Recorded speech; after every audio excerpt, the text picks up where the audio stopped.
തനിച്ചൊരു യാത്ര അത് ഒരുപാട് പേർക്ക് ഇഷ്ടമുള്ള ഒന്നാണ്. പക്ഷെ എനിക്കത് അത്ര ഇഷ്ടമല്ല കേട്ടോ. കാരണം ഞാൻ എന്നും ചേട്ടന്റെ കൂടെ ഇങ്ങനെ നടന്ന് എനിക്ക് ചേട്ടനില്ലാതെ എവിടെയെങ്കിലും പോകുമ്പോൾ ഭയങ്കര വിഷമമാണ് കേട്ടോ. പക്ഷെ ഇന്ന് ഞാൻ തനിച്ചൊരു യാത്ര പോവാണ് ഗൈസ്. നമ്മുടെ ജീവിതത്തിൽ ഒരാൾ ഉള്ളപ്പോ നമ്മൾ അവരുടെ വില മനസ്സിലാക്കില്ല എന്നല്ലേ. പക്ഷെ ഇതുപോലെ തനിച്ചാകുന്ന നിമിഷങ്ങളിൽ അറിയാതെ തന്നെ നമ്മൾ അവരെ ഓർത്തു പോകും അല്ലെ. ഞാനും അങ്ങനെ തന്നെയാണ് ഗൈസ്. ഞാൻ ചേട്ടനെ വല്ലാതെ മിസ് ചെയ്യുന്നു. മെട്രോ ഒന്ന് വന്നിരുന്നെങ്കിൽ എന്ന് മനസ്സിൽ സ്മരിച്ചുകൊണ്ട് ഞാൻ വീണ്ടും കാത്തിരുന്നു ഗൈസ്. അങ്ങനെ നമ്മുടെ പേടക എത്തിയിരിക്കുന്നു. അകത്ത് നല്ല തിരക്കാണ് കേട്ടോ. ആ തിരക്കിൽ അങ്ങനെ ഊളിയിട്ട് നിൽക്കുമ്പോഴാണ് ഞാൻ ആ കാഴ്ച കണ്ടത്. നമ്മുടെ അണ്ണനല്ലേ അത്? അതെ ഗൈസ്, എല്ലാ തവണത്തെ പോലെ തന്നെ ഇത്തവണയും ഞാൻ ചേട്ടന്റെ ഒപ്പം തന്നെയാണ് പോകുന്നത്.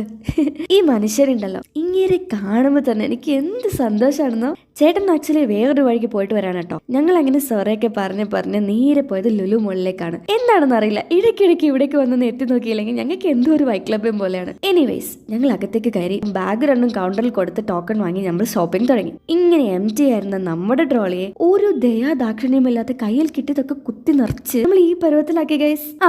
ഇനിയാണ് ഏറ്റവും വിഷമകരമായ ഘട്ടം, അതായത് ബില്ല് കൊടുക്കൽ. അങ്ങനെ വാങ്ങിയ സാധനത്തിനൊക്കെ വളരെ വിഷമസഹിതം പൈസയും അടിച്ച് എല്ലാം കൂട്ടിപ്പെറുക്കി ഓട്ടോയിലാക്കി നമ്മൾ വീട്ടിലേക്ക് തിരിച്ചു. അപ്പോൾ ഈ വീഡിയോ ഇത്രയേ ഉള്ളൂ. ഇനി മറ്റു പല ഞെട്ടിക്കുന്ന വീഡിയോയുമായി ഞാൻ വീണ്ടും വരാം. ടാറ്റാ.